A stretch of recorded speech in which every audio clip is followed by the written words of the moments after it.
नमस्कार, आप देख रहे हैं MVNews.live और मैं हूं नितिका। इस वक्त जो बिहार में व्यवसायों की हालत है, इस पर हम आज चर्चा करेंगे और आज हम पहुंचे हैं आरजेडी ऑफिस में और यहां पर हम व्यवसायी वरिष्ठ नेता रणविजय साहू से बातचीत करेंगे इस बारे में। वर्तमान में बिहार में व्यवसायियों की जो हालत थी वो काफ़ी बुरी थी और खासकर कोरोना के समय में जितने भी व्यवसायी हैं वो पलायन कर रहे हैं यहाँ से। तो अगर तेजस्वी यादव की सरकार आती है तो उनके लिए क्या करें? देखिए, पहले नोटबंदी, उसके बाद जीएसटी, उसके बाद कोरोना का मार, उसके बाद 16 जिले में बाढ़ का कहर। इससे व्यापारियों का हालत बिल्कुल ख़राब है। व्यापारी बुरे दौर से गुजर रहे हैं। सरकार का कोई दृष्टिकोण नहीं, कोई सोच नहीं है व्यापारी के प्रति कि व्यापारी को हम कैसे आगे बढ़ावे, व्यापारी के लिए हम क्या नीति बनाए। और जो भी इनकी बात हो रही है, एक भी व्यापारी के हित में नहीं हो रही, जिससे पूरा बिहार का जो व्यवसायी वर्ग है, एक बड़ा वर्ग है, एक बड़ी आबादी है, और यही व्यापारी के माध्यम से भारत सरकार का संघीय ढांचा हो या बिहार सरकार का संघीय ढांचा हो, टैक्स के रूप में ये व्यापारी दे रहे हैं। इसका मतलब है ये व्यापारी राष्ट्र का भी सेवा कर रहे हैं।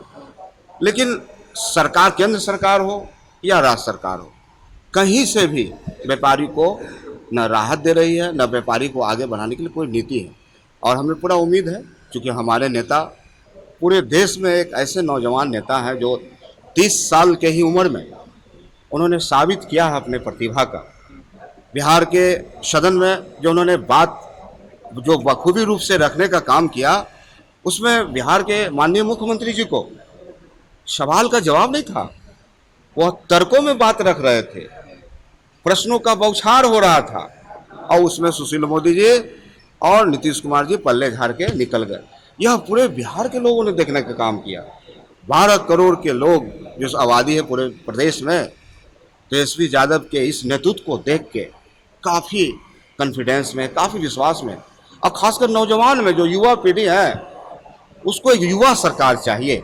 एक ऐसा बदलाव चाहिए जो छात्रों के लिए सोचे, नौजवानों के लिए सोचे, किसानों के लिए सोचे। जो स्थिति है यहाँ बिहार के पलायन की, आप देखिए। अब मुझे भी नहीं पता था या और भी लोगों को नहीं पता था कि इस प्रदेश के 60 से 70 लाख लोग दूसरे स्टेट में हमारे श्रमवीर हैं, जो अपने रोजी रोटी के लिए इस प्रदेश से बाहर है या सूरत में है। आखिर इसके जिम्मेदार है कौन?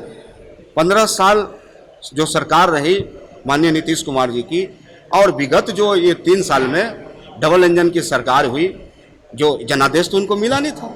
जनादेश तो इनको मिला था महागठबंधन के रूप में, माननीय लालू प्रसाद जी और नीतीश जी के नेतृत्व में, दो बड़े नेता के नेतृत्व में गठबंधन का विश्वास हासिल हुआ था। लेकिन इन्होंने जनादेश का अपमान करते हुए बीजेपी के साथ गए। इसलिए गए, पहले तो उनको डर था कि हम सृजन घोटाला में जाएंगे, और इन्हीं सब बातों को लेके आज इन्होंने कहा कि डबल इंजन की सरकार है, इस बिहार को हम आगे बढ़ाएंगे, विकास करेंगे।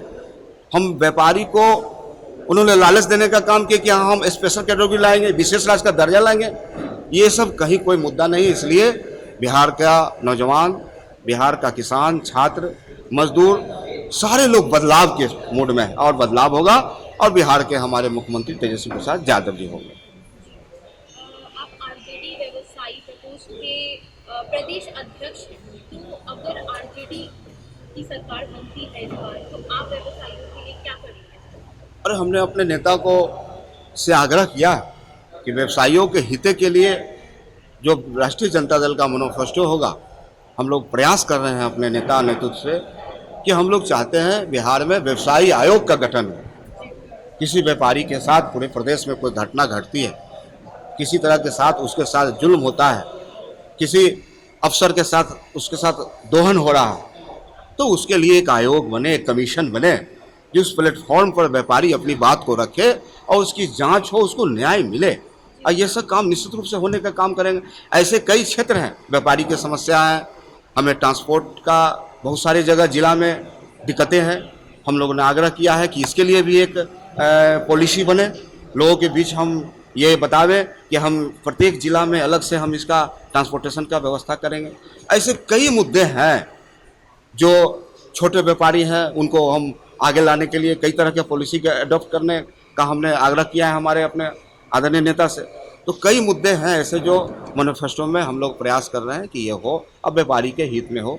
और राष्ट्रीय जनता दल व्यापारी प्रकोष्ठ, व्यवसायी प्रकोष्ठ लगातार प्रयास कर रहा है कि हम व्यवसायियों को हम आगे बढ़ाएं। आप नीतीश सरकार के समय में जो व्यवसायियों की हालत है उस पर आप क्या कहना चाहिए?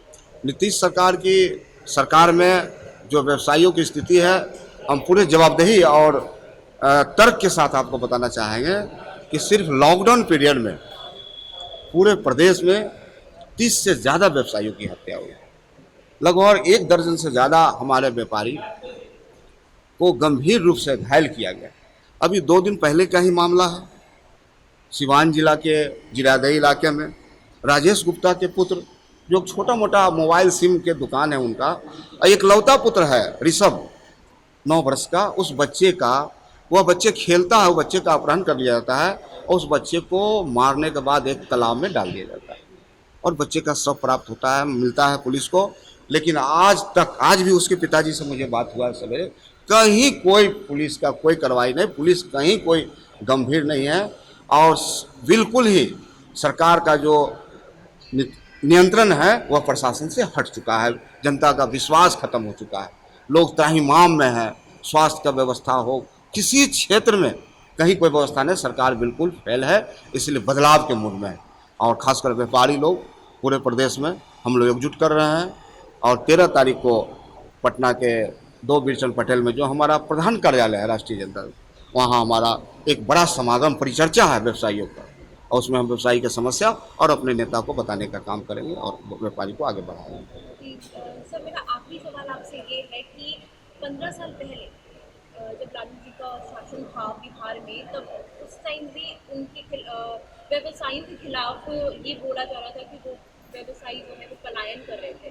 तो इस बार आप व्यवसायियों की जो वोट होगी वो किस तरीके से उस पर दावा करेंगे? हम मैडम आपको बताना चाहेंगे कि ये जब आदरणीय लालू प्रसाद यादव जी की सरकार बनी 90 में, तो 90 में वह व्यवसायी के साथ साथ सभी जाति को उन्होंने आगे, सभी समाज को आगे बढ़ाने का काम किया। आज रणविजय साहू आपके बीच बैठा हुआ, तो कहीं न कहीं लालू प्रसाद यादव का सामाजिक न्याय का ये उदाहरण है। और सबसे ज़्यादा अगर प्रतिनिधि व्यवसायियों की कहें तो लालू प्रसाद यादव से बड़ा व्यवसायियों का अपने सरकार में समन्वय किसी ने नहीं किया। मैं आपको बताना चाहता हूँ, गिनाना चाहता हूँ, शंकर प्रसाद टेकरीवाल बिहार के फाइनेंस मिनिस्टर हुआ करते थे, रामचंद्र पूर्वे एजुकेशन मिनिस्टर हुआ करते थे, बिहारी प्रसाद टेक्निकल मिनिस्टर हुआ करते थे, राम प्रकाश महतो जो कटिहार से थे वो मंत्री हुआ करते थे, विजय कुमार गुप्ता सुगौली वो मंत्री हुआ करते थे। कई ऐसे पोस्ट हैं। बिहार सरकार के प्रधान जो पोस्ट होता है मुख्य सचिव बताते हैं, वो मुकुंद बाबू हुआ करते थे, वह वैश्य परिवार के। पटना का डीएम अरविंद वर्णवाल जो बनिया समाज का था। तो उदाहरण है, दर्जनों उदाहरण है लालू प्रसाद यादव जी ने व्यवसायी वर्ग को, व्यवसायी समाज को आगे बढ़ाने के लिए किया। रामदेव साहू को एमएलसी बनाया, रामचंद्र साहू को एमएलसी बनाया, दर्जनों ऐसे उदाहरण हैं। इसलिए इन सब बातों के लेके हम अपने व्यवसायियों भाई के पास जा रहे हैं और व्यवसायियों भाई जो हमसे रूठे हुए हैं, रणविजय साहू उनको गला लगा रहा है, गला लगा के और एक बड़ी शक्ति, एक बड़ी ताकत के साथ आने वाला समय में विधानसभा का चुनाव है, एकजुट होकर हम लोग तेजस्वी यादव को मुख्यमंत्री बिहार का बनाएंगे। नमस्ते रणविजय साहू।